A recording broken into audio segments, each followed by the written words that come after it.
Okay, hello, welcome to the EGX Theatre. I'm James Batchelor, I'm UK editor for GamesIndustry.biz. Today we're going to be discussing non-violent game design. If you look at the charts, the most popular channels on Twitch, or even the show floor, I think you'll find that most of games tend to boil down to killing all of the things. But video games are so much more than this. While some players like, gunning down terrorists or running demons through with their swords, others are tackling puzzles, solving mysteries, translating alien languages, driving, fishing, flying, building, cooking, dancing, cleaning up chemical spillages, and even falling in love. The true breadth of video games is something that has fascinated me for years. I actually run, in my spare time, I'm trying to catalogue this as a little side project called Non-Violent Game of the Day, at NVGOTD on Twitter. I promise I won't plug that too much. But more importantly for this discussion, looking into kind of how developers design non-violent games, what alternative there are to just make the thing dead. I am joined on stage by UK developer Mediatonic, the studio behind the upcoming Fall Guys Ultimate Knockout, which is a battle royale game where you don't actually kill anyone. I'll get you guys to introduce yourselves and what you do on Fall Guys, so starting with Jeff down the end. Hello, I'm Jeff Tanton. I'm the creative director at Mediatonic. So largely, I kind of roll onto Fall Guys at frustrating intervals and have lots of opinions about what the team are doing, which then they can roundly ignore and get on with actually making the game.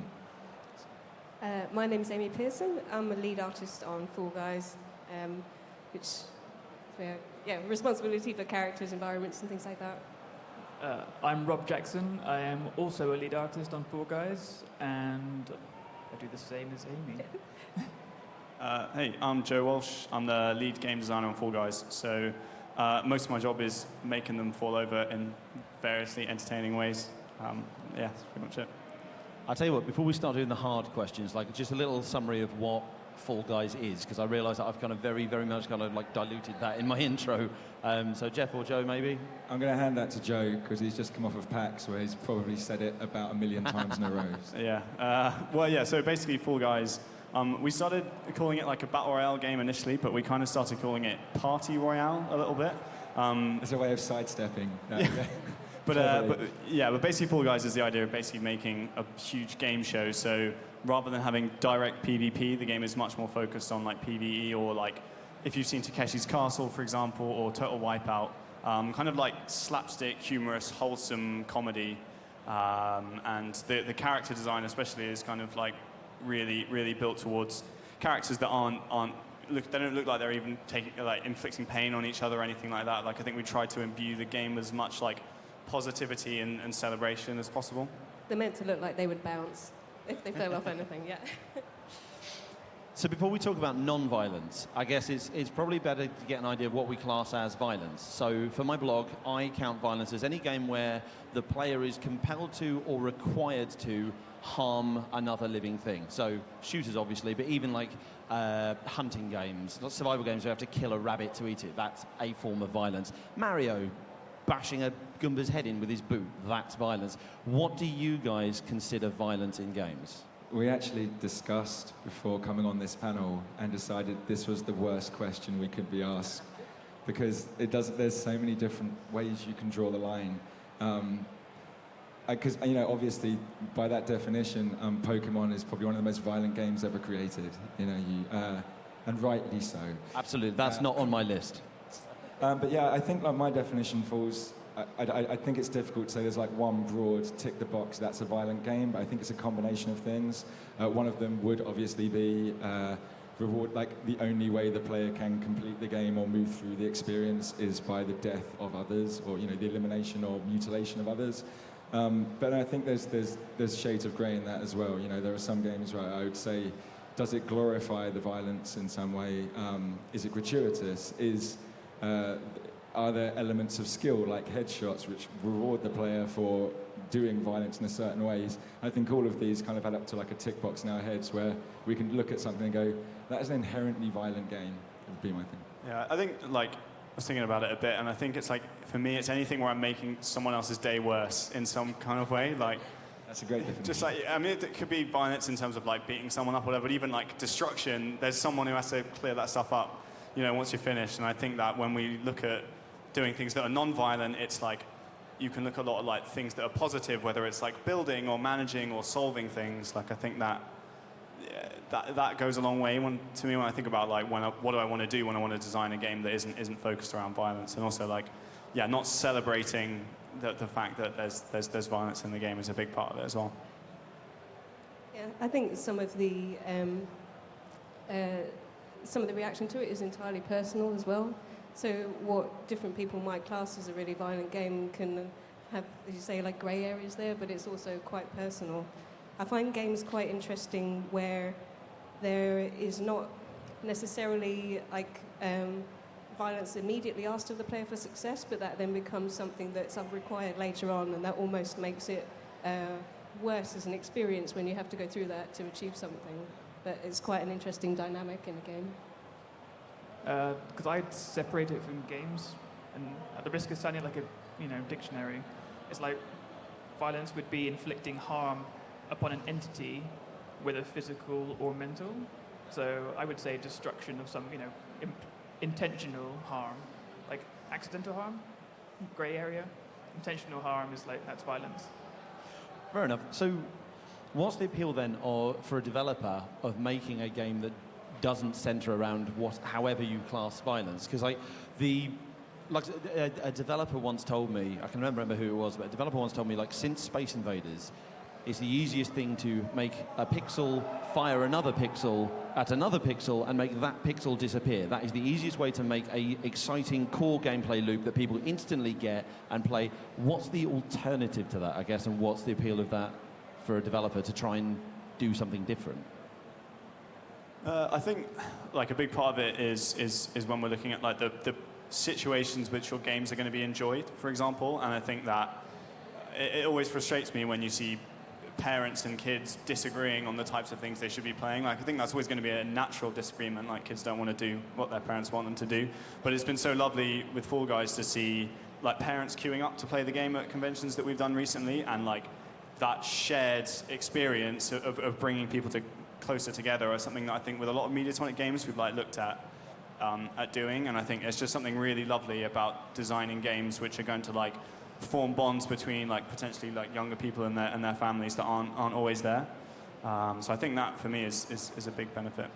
I think once you take away violence, you open up a huge swathe of opportunity to do something else. I don't think it's a kind of a coincidence that an art form that really came to pass in the 80s and was massively influenced by 80s movies and 80s pop culture is also deeply entrenched in violence. And it's like, when we think about the games that are being made, because everything was big, everything was explosive, everything that people wanted to kind of copy when they were kind of putting these pixels together and trying to replicate the experience they were seeing on the cinema screen. I think it's natural that violence was a really easy go-to, but it is a very small facet of a wealth of human experience that you can dig into when you're creating a game.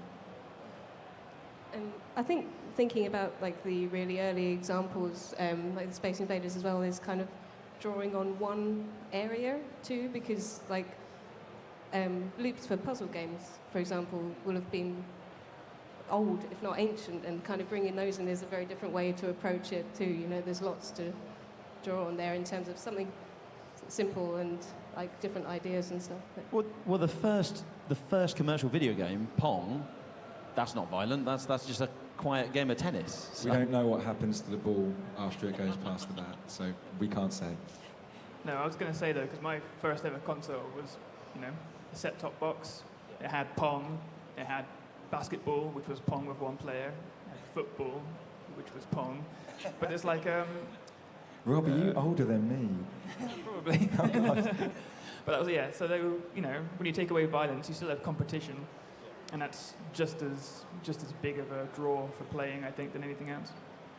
I do think you're right, though, that there is like a richness to combat that can be very tempting. Like, you've seen like combat designer is like a very, like highly regarded job in the industry, and I think it's because there is so many like dials you can tweak and so many different ways that you can do it that I can definitely see the benefit.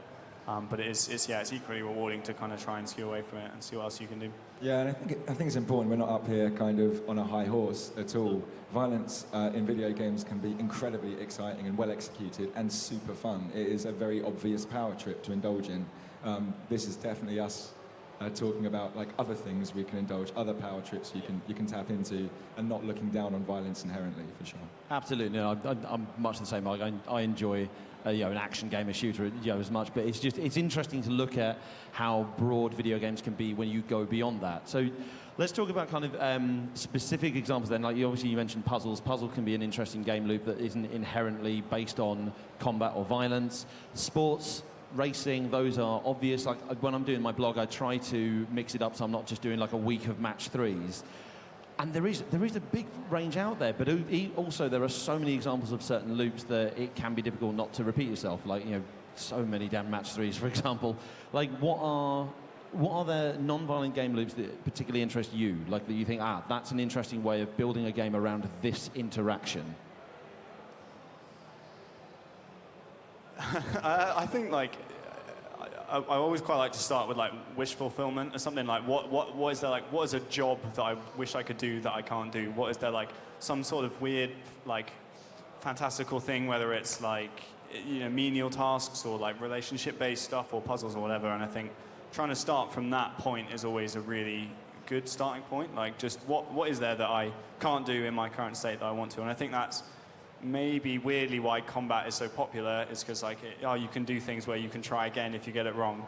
Maybe there's something there that appeals to people a lot, but I think starting from that point is always like fairly helpful, at least most I do. Because I'd say like arguably the loop, that's what we're saying, right?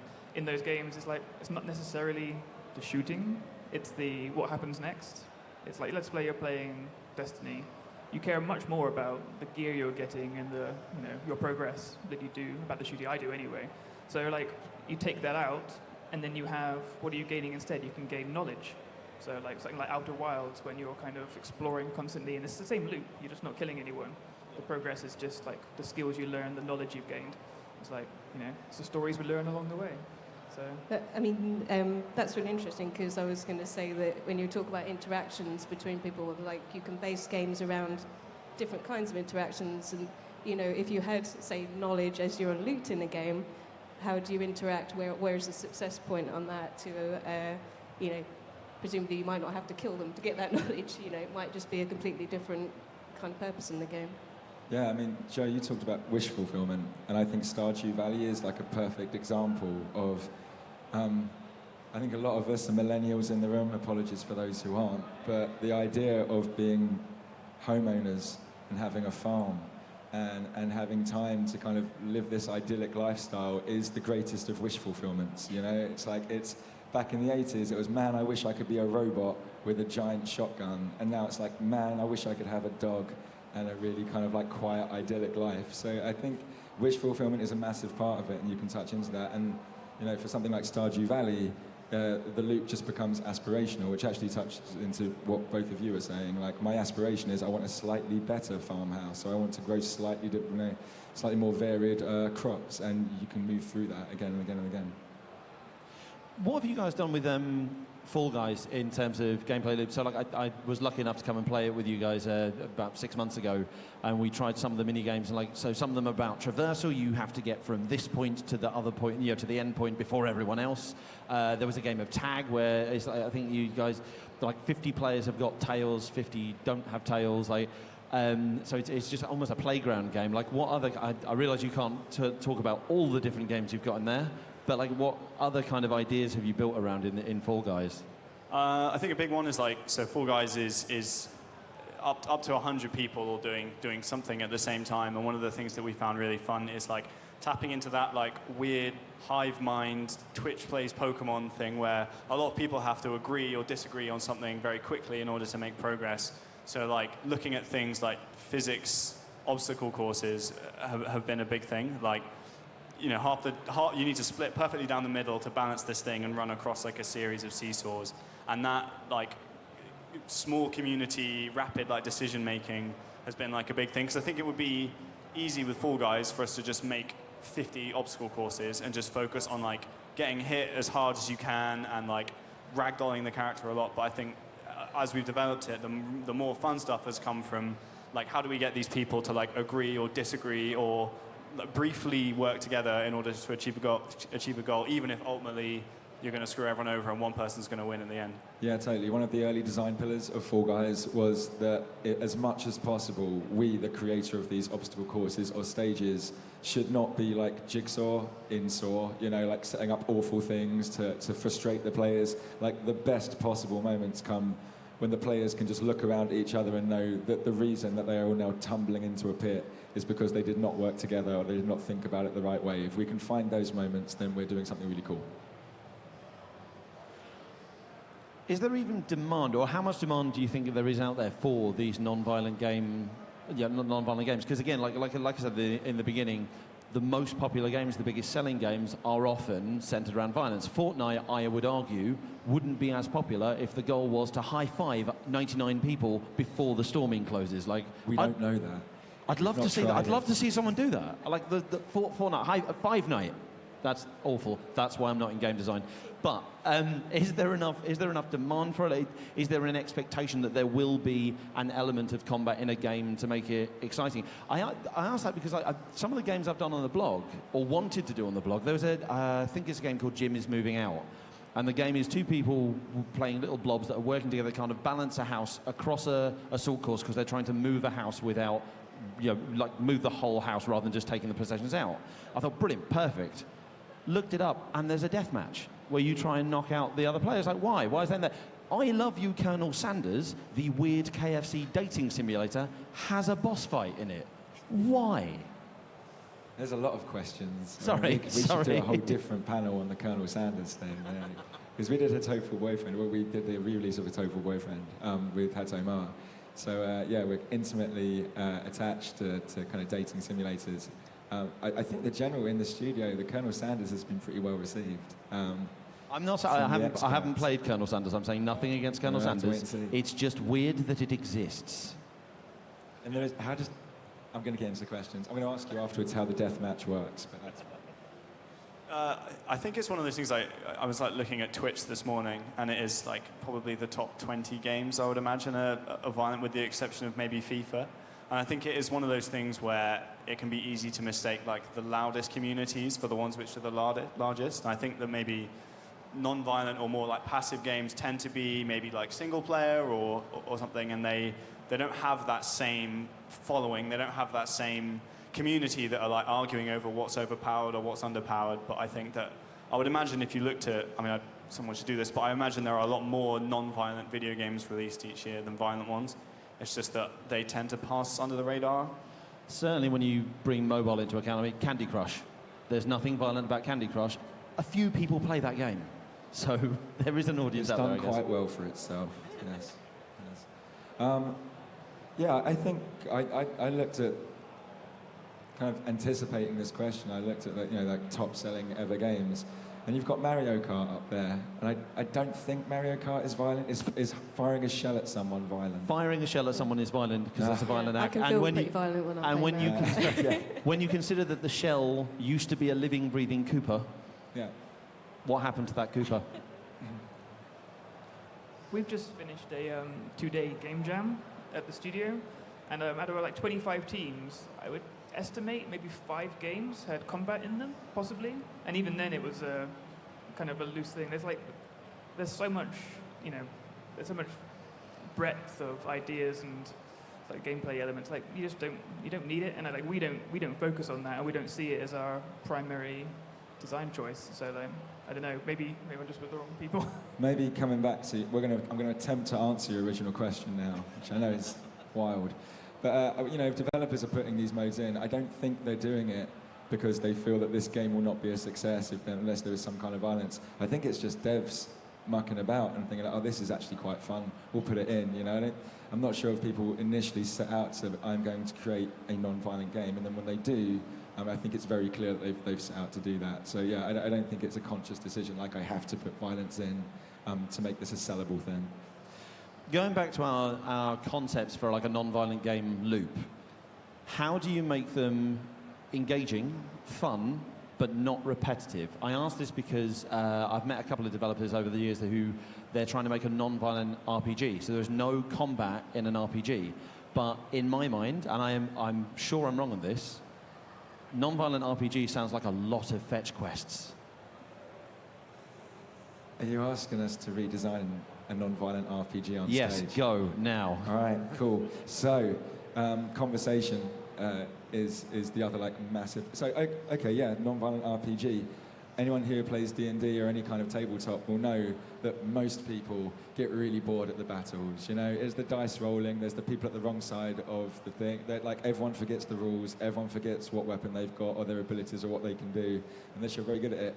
Most people, especially new people coming into it, get massively fascinated by the power trip, the being, you know, this entirely new character existing in this world and suddenly like having, you know, this freedom to do whatever they want. So I would And say how many NPCs you can convince to come with you just to annoy the GM. just NPCs and pets, the whole menagerie thing, like get it all going on. So yeah, I think, you know, a lot of tabletop would be my first example of that. Like I think a lot of people play tabletop and have no interest in the combat whatsoever. So I think it does exist in a way. If you think tabletop is non-violent, you haven't played Monopoly at my house. Monopoly is violence. That's it. How can non-violent games appeal to like the skill-driven core gamers, the get good crew? Because again, like looking at like, you know, Fortnite, Call of Duty, PUBG, all these things, like it's not just about the combat and the violence of that. It's about showing that you have the faster reflexes, the better skill, the better abilities at this game. How can you replicate that without getting them to kill each other? I think it's like, I mean, obviously I'm not one of the designers, but it comes down to a skill-based thing in some ways, right? Or it can do. And it seems that there are lots of ways to build a game around a skill that isn't necessarily purely like violence-based. And I was actually, the first one that came to mind was Rocket League in terms of, you know, how difficult, how bad I am at that game, you know. But it's, when you get it right, it's incredible. Yeah, I think a lot of the time, early on in games, it's one of the first questions we ask is like, what does the best person at this game in the world look like, and what tools can we put there to make them get the like extra 1% or 0.1% out of the systems that we're designing? And I don't think it's really different from like designing a violent to a non-violent game when it comes to that. Like you're still asking like the same fundamental questions of your game, which is like 1,000 hours into this experience, like what is there still for me to do? Like management games, for example, when you look at like City Skylines, which is something I've spent thousands of hours playing, or like Kerbal Space Program as well, like they're games that are designed in a way to just let you keep tweaking, like do I need more struts here, do I need an extra motorway or whatever, like you can really excel at those games in a way that lets you like show off. And I think I think another example is like Minecraft, for example. Like no one's really excelling at the combat in Minecraft because the design effort has been put into the creativity in that game. Like that's where you see 10 million views on a YouTube video of someone who's built the Starship Enterprise, not someone who's like min-maxed the combat or whatever. And I think like it's like focusing your design efforts in the right places can yield really good results there. That's a good one. Like, because whenever I play in survival mode, but I just turn off all the bad guys. Yeah, it's like creative mode in Minecraft probably has more people playing, I would imagine, than anything else. I just like surviving. That's it.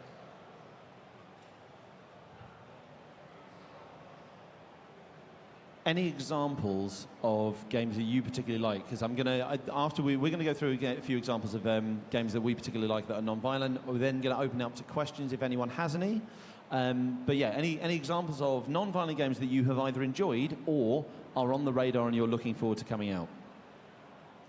I think like something I think is like really challenging is doing like non-violent combat, and I think like I don't know, there's probably a grey area, but like Splatoon, for example, I don't know whether you'd consider Splatoon violent or not. They explode but, in kind of, right? explode with ink. Like, I feel like they kind of get in the way more than anything else. But like I think that Splatoon is a really lovely example of taking the like strategic depth and all the granularity that comes from a first-person or a third-person shooter, and putting it in a totally different area where they, like, I don't think any parents would get annoyed at their kid playing Splatoon, for example. in the same way they would playing Fortnite. But also they've done some really clever things where it's not about fine aim control if you don't want it to be. Like you can just aim in the general direction, like if you're painting a wall. And I think that, at least like personally, I think that was like the Nintendo spin on the first-person shooter, was just such a lovely piece of design. Critically, it shifts the win condition away from, I mean, in most modes, it shifts the win condition away from have you destroyed this thing to how much of the, the area have you covered. So even people who aren't like super great at first-person shooters have something to do in that game. I think another one that I saw recently was like RPG Tycoon 2, or MMO RPG Tycoon 2, which is like you building an MMO for NPCs to like run around in, and it's literally, it's quite funny because it's like it takes what is a usually incredibly violent, sometimes quite toxic community, and just puts you at the designer's perspective, and you're just like, you just happily carve out canyons and put dragons at the end of volcanoes and stuff, and it's just like, I'm really looking forward to playing that because it just looks really lovely, and it's like that Sim City-esque. Just sit back and watch like people do fetch quests and fly to wherever you guys played WoW, where everyone used to fly to in WoW. But yeah, that's another one I'm looking forward to playing as well. I've always really loved skateboarding games. So like from the Tony Hawk games on, like Skate 2 is like my favorite ever game. And in those, you're playing on your own, you're just competing against yourself to sort of, can I do this? You sit in the same curb for half an hour just trying to do a couple of tricks, just like real life. And in Tony Hawk's, if you actually are competing, then you're doing the same kind of thing as Splatoon, and you are painting the floor, or you're just trying to one-up each other. So see, again, this goes how much people debate violence, because I put Skate on the blog, and people are like, hang on, there's a mode where you throw yourself off buildings and try to break as many bones as possible. It's you like, throw yourself off a building. Exactly, self-inflicted violence, is that violence? I don't know. It's weird, but I accept that. I accept that. That's a good answer. Isn't it? No, Skate 2. Damn. Some really philosophical points to cover on that one. I'm like a rhythm game nerd. I'm massively into rhythm games. Like just recently as well, I was quite excited. Did a seaside trip and got to play like on one of the DDR machines there, which is always like a big thing for me. But actually, I'm quite looking forward to. I think it's actually just been released, but playing Sky as well, because that's like the new mobile game. And I heard a talk on that recently, and so I'm really quite excited to try that out. I have an Android phone, so I think that might be the only reason I haven't been able to yet. But that's, one that's purely to do with like interactions, and so I'm quite excited about that. Nice. Tetris is pretty good, I think.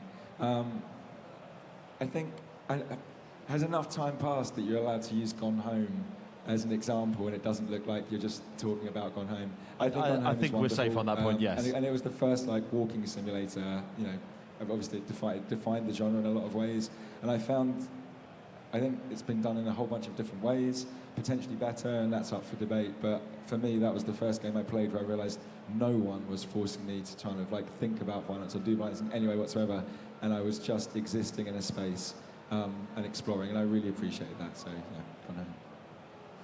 We do have time for a couple of questions. If anybody's got something you want to ask the panel, I believe through there. Oh, the light comes up and the microphone is there. Does anybody want to go for it? Yes, movement. Go.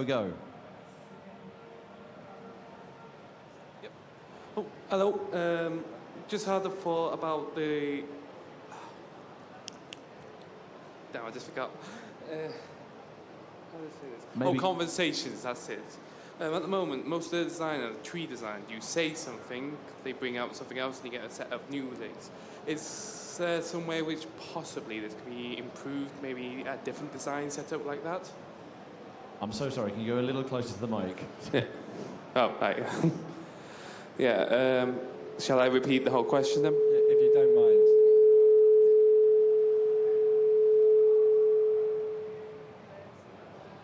Yes. Yeah. If you could, that would be great. Yeah, with conversations, you have like a tree system where you design. So you actually say something, then after that they say something back, and you have a set of different things which you can get back to that. Is there a possibility of maybe actually changing that, using conversations differently, or maybe improving or making it a bit more fleshed out in a way without being too expensive? So how do we go beyond dialogue trees and make conversation more interesting, more interactive? Is that right? Yeah, I mean, I think there's a lot of developers who are kind of picking up that mantle and running with it, and anything I could set up here has probably already been done and been done better. I think for conversation systems, I really, one of the games in the Game Jam that Rob referenced earlier was this kind of mix between two kind of RPG conversation systems that I really love. One of them is Reigns, the card game where like your Tinder, you swipe left or right. And the other one is the kind of like the fail better system where like conversations kind of paths open up based on things you might be holding, but more often like the experiences that you've had.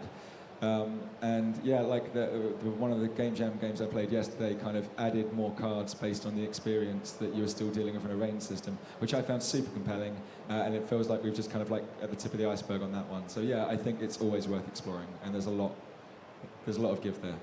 Yeah, I think another thing is that like almost every single conversation I've seen in games only has two people talking to each other, and like a lot of the time that's not how conversations work. I would really love to see someone like make a game about like conversations at parties where there is like groups ebbing and flowing and like people at the focus or whatever. I'd love to see someone try and make games out of being like something like that, like yeah, less stuff which is more one person speaks and the other person speaks, and then I saw a game recently that had like an interrupt button in it and you could just like cut the other person off, which I thought was really interesting as well. I feel like the future of those is going to be like machine learning, because you get like there's predictive text in messages all the time. Like my kids just love writing random words which make a sentence. So like eventually that's going to get to the point where you can just write something and you'll get a sensible message back, and that will be how the story progresses, and that'd be quite exciting, I think. Like, yeah, machine learning conversation trees would be pretty good. Google, get on it. Lovely, thank you.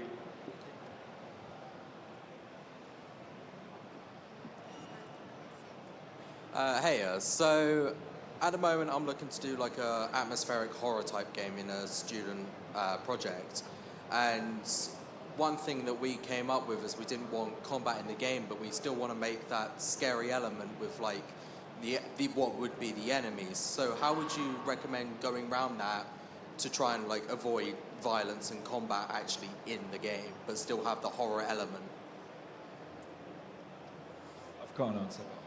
I was going to say, do you mean as in like the player combat, or combat, no combat at all? There'd be no combat like at all. That's what we were like trying to go for, but we still want to get like the horror aspect. So rather than there being combat in there, like you see the environmental, like it's all environmental storytelling-esque, like shown that way. Okay, so that sounds like almost a psychological horror, like Soma, but with no bad guys, kind of. So it's all like in your head. Like yeah, that's something we're looking at. Like, yeah, it's still very pre-pro, so. Like I would go towards the Eternal Darkness kind of way, I suppose. So it's all like it's all interpretive, and like you never know. Well, No, I love it. Sorry. yeah, so things are happening, but they're not really happening. Like that kind of horror, I think, is like underserved potentially at the moment. Like I'd be interested to see more of that kind of stuff. Yeah, Eternal Darkness that was referenced there it's really hard to find now. It's a fantastic game, and it has some of the best jump scares which have nothing to do with the combat, the quite old-fashioned combat system it had at the time. I would say that the very fact that you've taken combat out of the game infers a lot about like the strength your character has in that game. If there is no combat, that kind of automatically says there's no point in fighting, which is in and of itself scary. So lean into that. Like whatever it is they're up against, it's not worth fighting in the first place. And I think you can already see probably the most masterful examples of that in Playable Teaser, the Silent Hills like almost game that was released on Sony one Halloween and now has disappeared. But just if you haven't, I'm sure you have if you're making this kind of game, it's just worth watching the video. There is no combat in that game. It is terrifying, and the player has no agency to kind of resist the things that are happening to them. I think we got time for one more question. Oh no, two more questions. Okay. Hi. I wanted to follow up a point the guy in the blue shirt on the left made about Reigns. I've been playing a lot of non-violent games recently, and they tend to be dialogue heavy. And in the cases where you circle around and keep having the same dialogue options with slightly different variations, Reigns manages it very well because the actual bits of text are so short that you can just sort of swipe away at them. But a lot of times, I've been playing this game called Neocab, for instance, and you can just get stuck in a loop. You're just like, oh my God, I've read this before. It's so boring. So my question is, how do you incentivize non-violent mechanics without the immediate threat of death that comes from violence in video games? Yeah, really bad. I'm looking at you because that's a tough question. It was specifically pertaining like conversation or just in general? Well, I think in general, wherever you remove violence from a video game, you generally tend to have a violent adjacent system like, you know, money, or you have like a boredom meter, and essentially that just, I feel like there should be like puzzle games, right? The mechanic there is solving the puzzle, so you don't need something to incentivize solving the puzzle, because when you solve the puzzle, that's the game, you've won it. But where it's like a narrative-driven conversation-type game like Reigns, you always have to have death in the background or some sort of fail state.